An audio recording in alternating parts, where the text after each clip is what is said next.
Bien, estamos de vuelta, son las 11:24 y nos acompañan Gerardo Tábara y Fernando Tuesta, son dos expertos en politología. Y además Gerardo es secretario general de Transparencia, que ha acompañado, como siempre, con muy buena información, nutriéndonos en ese proceso electoral para votar bien informados y decidir bien, Dios quiera, este domingo.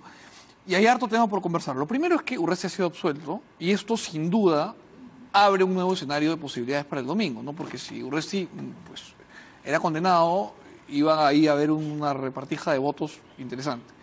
Pero, ¿qué creen que va a pasar? ¿Creen que esta sentencia va a favorecer a Urresti? ¿Que esto lo va a catapultar? ¿Que lo va a golpear? ¿Cómo la ven?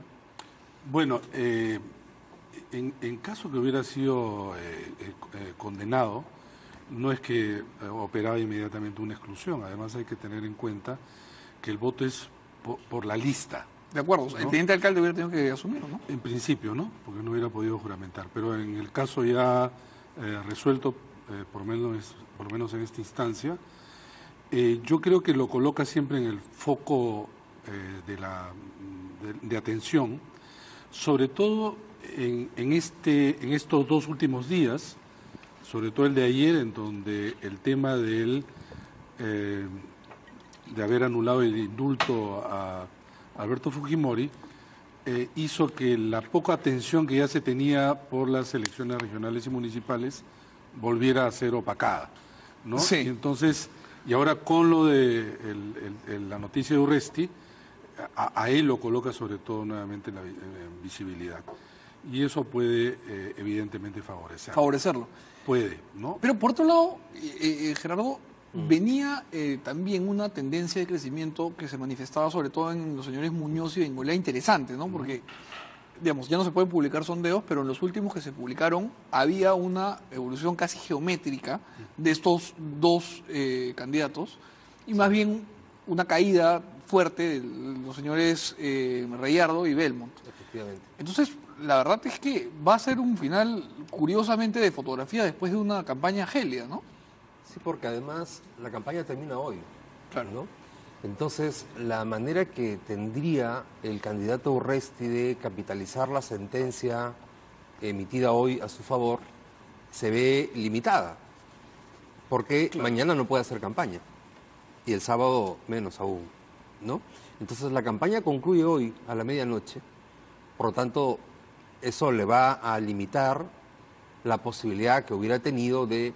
Yo creo que si la sentencia lo condenaba, digamos, podría haberse victimizado también, Claro. ¿no? Y absolviéndolo puede, como lo ha hecho, decir, ven, yo estoy limpio, ya está acá, ¿no? Pero se ve limitado y sí creo que lo que venía mostrando los últimos encuestas son lo que tú señalas, un crecimiento del candidato Muñoz y la caída de otros. Vamos a ver qué ocurre en las 48 horas que restan para las elecciones del domingo. Ahora, hay un tema importante con respecto a Urresti que me lo comentaba justo Vanessa antes de entrar al aire, que es que si bien no tiene el señor Urresti el espacio para hacer campaña, ya el solo hecho de salir absuelto después de un juicio de 12 años, en donde, claro, no se ha hecho todavía justicia para la familia del señor Bustillos, que es lo más importante, pero el señor, de acuerdo con lo que el juez ha dictado, ha sido víctima de 12 años de un proceso que, pues hoy, por lo menos hasta la instancia de hoy, se le ha demostrado como inocente, lo coloca como decía Fernando, bajo la luz pública, y para un político, a 2 días de las elecciones, ese es un lugar cómodo. Es un buen sitio para estar, ¿no? Claro, dentro de, digamos, la limitación que estamos a escasos días de la elección, eso efectivamente lo coloca en el foco de la atención, contrastando con el resto. Claro. El resto no hacen noticia, más allá de haber hecho ya los cierres de campaña el día de hoy. Mañana todavía pueden ser incluso entrevistados. O sea, lo que en realidad termina hoy como fecha son las manifestaciones públicas, ¿no? De índole, obviamente, de campaña. Ahora, yo creo que, sin embargo, hay algo que va en contra de la candidatura de Urresti que tiene que ver con el partido que lo soporta. Vale decir, Podemos Perú no es una marca, digamos, delante de las de el PPC y Acción Popular, ¿no? Que son nombres conocidos y son símbolos conocidos. Y en la cédula lo que tenemos es no el nombre del candidato, no la foto del candidato, tenemos el nombre del partido y el símbolo del partido, ¿no? Que es una constante pues de muchos años. Entonces, digo que esto es un punto de apoyo en desmedro de él y en favor de justamente los dos candidatos. Ahora, yo me permito abonar ahí y con otra consulta, Gerardo, que es que más allá de que evidentemente el mapa del Perú, del PPC y la lámpara de Acción Popular son símbolos que están instalados ya en la ciudadanía como logos conocidos y reconocibles, son dos partidos que bien que mal tienen una carrera, una trayectoria bastante transparente, ¿no? O sea, no tienen la recatafila de acusaciones de corrupción que tienen otros partidos, bien que mal la Acción Popular y el PPC son dos partidos que han tenido gestiones honestas. Versus el partido del señor Luna, que más bien pues tiene el antecedente de haber llevado a 5 alcaldes delincuentes a 5 distritos en la última gestión con Solidaridad Nacional. Sí, una partida de nacimiento dudosa. Tramposa, coqueta. Dudosa, sí. Dudosa. Y candidatos en varias circunscripciones con sentencia. No olvidemos que el candidato de Podemos en Cajamarca es el señor Absalón Vázquez, por ejemplo, que fue condenado por delitos de corrupción en su momento, ¿no? Como cómplice. Por eso es que se le permite postular. Claro, porque no fue él el sindicado como autor. Claro, porque la ley que prohíbe es a los autores, dice, él está como, Y él es como coautor, cómplice. claro. Bueno, ok. Y otros así, entonces... Y además hay una cosa que creo que es importante. Tú recordabas que Transparencia hace un esfuerzo por informar para que la gente tome una decisión correcta. No lo decimos por quién votar, pero hemos publicado antecedentes de los candidatos y... Además de una manera muy simple, ¿no? Que es una virtud. Sí, o sea, bueno, la sistematización y simplificación de la información que ustedes hacen es una herramienta es la idea, utilísima. ¿no? Lo ideal sería que se puedan revisar toda la hoja de vida, pero sabemos que no todos tienen el tiempo o la disposición para hacerlo. Al señor Urresti le queda todavía una investigación por violación sexual en Ayacucho y tiene una sentencia por difamación, ¿no? Que no la ha colocado en su hoja de vida porque ha presentado un recurso de queja y entonces el Jurado Nacional de Elecciones ha dicho que mientras haya un recurso puede seguir compitiendo, de lo contrario no podría, porque esa es una sentencia ya de segunda instancia, ¿no? Es bueno que la población lo sepa, también lo sabe, y para que lo consideren a la hora de decidir su voto, ¿no? Ahora, pasemos un poco a hablar, ustedes también han hablado muchísimo conmigo en este programa de la reforma que el presidente Vizcarra planteó en cuanto a la Constitución, y se ha aprobado. No se ha aprobado de repente exactamente como el presidente la planteó, pero la verdad es que haciendo sumas y restas, si vemos desde el 28 de julio hasta el día en el que el presidente habló de referéndum, al día de hoy, el cuerpo de lo que el presidente planteó se ha aprobado casi tal cual. O sea, han habido detalles, ¿no?, marginales, pero el presidente se ha anotado una victoria política. ¿Ustedes creen que esos cambios son el inicio de una serie de reformas y que se van a dar, o creen más bien que se juega para la tribuna y que se ha hecho semántica? Creo que este puede ser el inicio, pero va a depender también si es que el presidente Vizcarra sigue apoyándose justamente en aquella idea de la reforma, vale decir, un presidente reformador, porque efectivamente el inicio de una iniciativa que tuvo además en el Congreso a una institución que se tomó mucho tiempo en producir relativamente poco en estos ámbitos, ¿no? En poco tiempo tenemos 4 proyectos de reforma, bueno, ya proyectos ya están. ¿No? Sí. Ahora, luego de eso vienen algunos aspectos que pueden ser complementarios e incluso modificaciones o dación de normas de desarrollo constitucional. La bicameralidad, la que concierne al tema del financiamiento, exigen justamente normas de desarrollo. Y creo que allí el mismo Ejecutivo puede proponerlas para acelerar este proceso, en el buen sentido del término, acelerar. Ya no vamos a tener, claro, un tiempo tan comprimido, pero que ha sido además una demostración, y de parte del Parlamento también, como una lección aprendida, de que sí se puede. Claro, y además se puede llegar a acuerdos. No, y aquí quiero rescatar esto porque esto que Fernando nos dice me parece fundamental. Bien que mal, sin rendidos y vencedores, el mensaje del país es, hemos aprobado en 40 días una cosa que venía atorada por 10 años. Entonces, si es que las tuercas se ajustan correctamente, no importa finalmente los detalles ahora, se puede avanzar y se debe avanzar. Sí, sin ¿no? duda. Yo creo que es muy saludable lo que se ha logrado, porque además se ha logrado después de vencer resistencias, hay que decirlo, o sea, Claro, no que las no han vamos sido a olvidar, pocas. No, no han de sido acuerdo. pocas, han sido muy fuertes y se logró el 4 de octubre, bueno, a las 2 de la mañana, ¿no? Sí. Aprobar las 4 Hoy, reformas. hace- sí, exactamente hoy, sí, Hace, efectivamente, hace ¿no? 20 horas estábamos acá sentados. Y además, aprobando que irán a referéndum. Correcto. ¿no? Que también es también saludable. muy importante. Porque en algún momento se porque barajó esa la era posibilidad de la doble legislatura, ¿no? legislatura.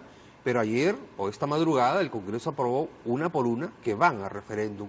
Por lo tanto, tendremos referéndum el 9 de diciembre. Es importante el contenido de las reformas, pero es importante también esta modalidad que asumió el presidente Vizcarra Porque le da de darle legitimidad legitimidad a las cosas, ¿no? con la participación de la población a través del referéndum.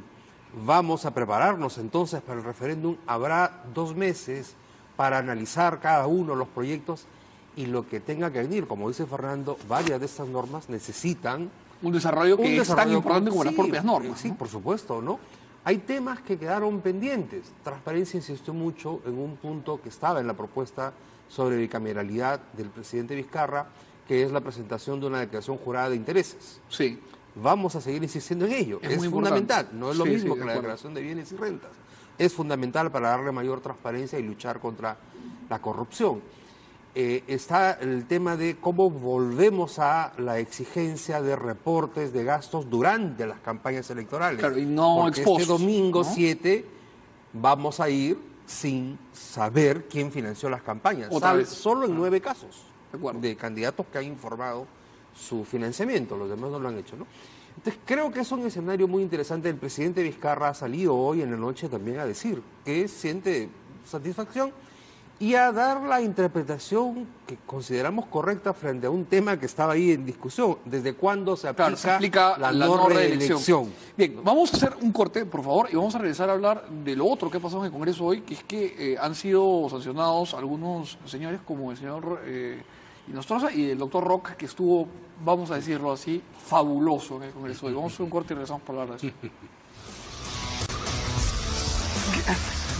Son las 11:38 y estábamos comentando algo que es tremendamente importante, que es que varios de estos señores que conocimos a través de los audios de la vergüenza hoy han sido sancionados por el Congreso, pero la verdad es que hay que ver el vaso, pues, no está lleno de ninguna manera, pero hay que ver el vaso, por lo menos hay un vaso en la mesa, y el vaso es que estos señores han tenido unas presentaciones psicotrópicas que dejan a cualquier obra de teatro de UNESCO atrás y nos han hecho un show maravilloso. Hablábamos del señor Noguera, que primero agarró su rosario, que Dios lo estaba castigando y que era aceptar el castigo.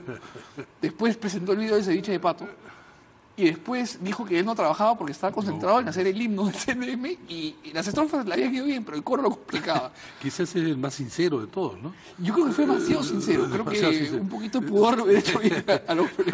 Ha contado lo que realmente hacía. Yo creo que... Político sincero. Sí, totalmente. Es Sí, un poco raro. más allá de la broma, porque en realidad genera pues una sensación de Dios, pero ¿qué es lo que estamos viendo, no? Además, ellos nombraban a jueces y fiscales.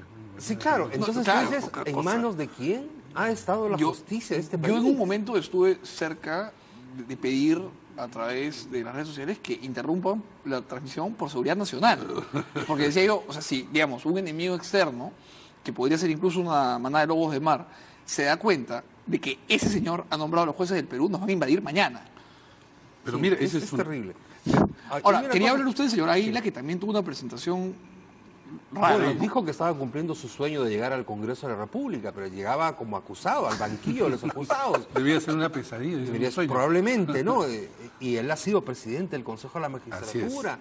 Y además tiene una academia en la cual se forma a los postulantes, De a acuerdo. jueces y fiscales. Es tremendo. Pero finalmente el resultado ha sido positivo. El resultado ha sido Porque se sancionó, ¿no? positivo en el caso... Sí, claro. Ahora, hay una cosa que es curiosa y que no se termina de entender. Porque finalmente también se logró vencer la resistencia y acusar al ex juez, ahora ya ex juez Inostroza, por el delito de organización criminal. Formaba ¿no? parte, ¿no? Por formar parte, y es más, la fiscal dice que él es el líder, el cabecilla. Y ya dependerá de la fiscalía acusar de esa ya forma, ¿no? Exactamente, pero se permite que continúe la investigación fiscal, cosa que en la comisión permanente se había dicho que no. Y hoy esa fue la principal batalla y se ganó. Pero luego cuando se vota por los 4 ex miembros del Consejo de la Magistratura, no se les acusa por pertenecer a una organización criminal. De acuerdo. Se les ha acusado de los otros delitos, pero no de ese. Entonces ahí hay una cosa rara. Claro, que eso era Esto una va a decisión de uno, ¿o continuar, qué? esto va a continuar. Claro, bueno, está Walter Ríos, Camayo y todos los demás, toda una estructura donde no solamente había jueces y fiscales. Y viene Empresarios. el fiscal de la Nación, Pedro Chávarri, sindicado también como perteneciente a esta organización criminal y cuyo informe será visto la próxima semana, martes. el martes, ¿no? A cargo del Juan congresista Juan Cheput.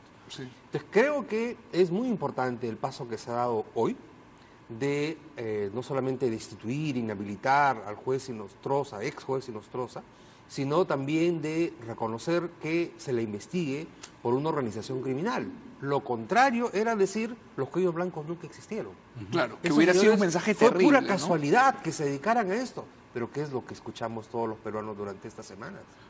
Con mayor razón adquiere entonces relevancia esta modificación constitucional sobre el ex ya ahora Consejo Nacional de la Magistratura, ¿no? Porque en realidad estamos hablando de 2 personas que en parte son representativas de lo que han sido los consejeros, no de este último periodo, sino creo que salvo contadas excepciones en general.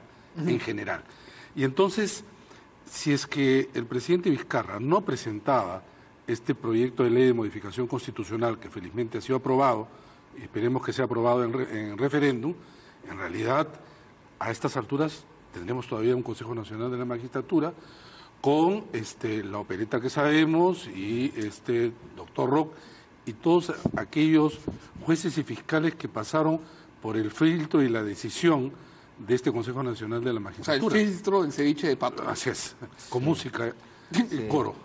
Ahora, se han aprobado entonces cosas importantes y quería hacerles una pregunta a los dos, que es una pregunta que permita alejarnos un poquito de la coyuntura.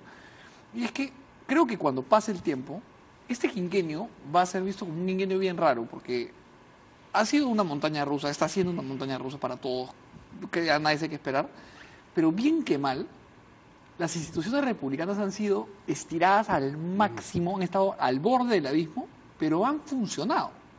No hemos quebrado el orden constitucional, cosa que es una primera vez para el Perú, ¿no? Digamos, no han habido tranques, ese tipo de cosas que eran bien comunes. Y dentro de todo, eso es un paso al frente, ¿no? Muy importante lo que señalas, Mijael. Efectivamente, las instituciones democráticas están siendo puestas a prueba, pero una y otra vez. Y no hemos terminado, No, de en acuerdo. realidad. Fíjate lo importante que es tener un nuevo Consejo de la Magistratura, ahora se llamará Junta Nacional de Justicia, para designar nuevos jueces y fiscales que se harán cargo, por ejemplo, de la investigación Lavajato, Claro. que pareciera Claro. nos hemos olvidado un poco, Hay pero ropa ahí está. tendida, claro. Ahí está, hay ropa tendida, efectivamente, ¿no? Y de designar al nuevo jefe de OMPE. Tenemos ahora un encargado en OMPE. Un interino. Un claro. interino, ¿no es cierto? Y hay todavía 5 o 6 proyectos de ley de reforma de la justicia en la Comisión de Justicia, que los presentó la misma comisión que propuso esta reforma constitucional del CNM, la comisión presidida por el embajador Wagner, que son muy importantes. Entonces, tenemos efectivamente que aprender las lecciones de cómo salimos del tema Kuczynski, la transición hacia el presidente Vizcarra, la cuestión de confianza para las reformas constitucionales, la destitución del CNM, y efectivamente sin patear el tablero, ¿verdad? Pero nos vienen todavía nuevos desafíos, nos vienen nuevas pruebas y esperemos que se haya aprendido la lección del diálogo, del esfuerzo intenso que se requiere y de una vigilancia ciudadana muy activa, muy exigente, altamente exigente, ¿no? Sabes que yo Con eso Estoy de acuerdo, terminamos. acuerdo contigo en relación a que las instituciones han resistido, pero también existe el peligro permanente de seguir... Estamos estamos acechados. al borde, pero además lo que sí me preocupa de la reforma es haber elevado a rango constitucional aquella modificación de reglamento del Congreso en relación a la cuestión de confianza. Y ahí sí creo que desequilibra este ya difícil Equilibrio de poderes entre Ejecutivo y Legislativo. Correcto. ¿No? Señores, ha volado el tiempo, que es cruel aquí en la televisión, pero les agradezco muchísimo por haber venido. Es un gusto cada vez que nos acompañan y espero que vengan pronto y que gane Alianza pues para la próxima vez Por que favor. vengas, dándose salado. No, es una Y que el mala domingo decidamos bien. Eso es importante, es un triunfo pero hay para otras cosas. Es un verdadero triunfo. Mentira. Muchas gracias por la información de Transparencia Más, siempre tan importante. Hacemos un corte y regresamos con invitados sorpresa para ver si nos ponemos de un poquito mejor humor y cerramos la semana con una media sonrisa. No se muevan.